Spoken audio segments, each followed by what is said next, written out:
欢迎来到异乡的厨房。今天分享的是虾干奶香菜花，这是我到华人超市喜欢买的松花菜，我们这儿也叫富贵花。它花梗长，长得松散，但吃起来更劲道，鲜甜。鲜贝菜，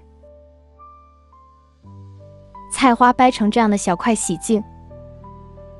这是我用加拿大北极甜虾自制的虾干，将它们提前用清水泡30分钟以上。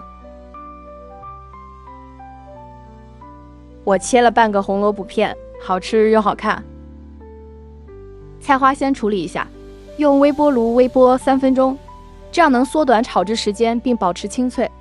食材都准备好了，锅中放油，将虾仁和洋葱碎放入炒出香味，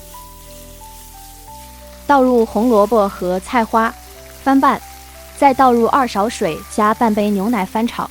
加牛奶是让味道更柔和，将它们烧煮。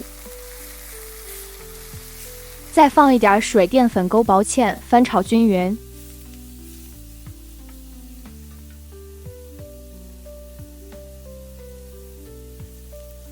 再放些盐就可以出锅了。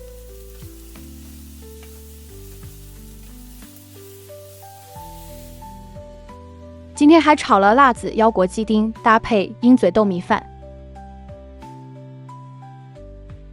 尝一下，菜花脆嫩夹着奶香，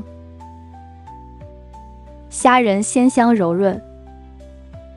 今天分享的这道菜，虾干奶香菜花，口感清淡但有滋味，富含维生素和膳食纤维，且做法简单，是很适合日常轮换的一道家常菜。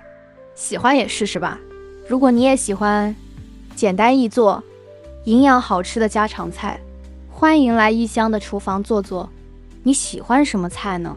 可以留言与我分享。谢谢啦。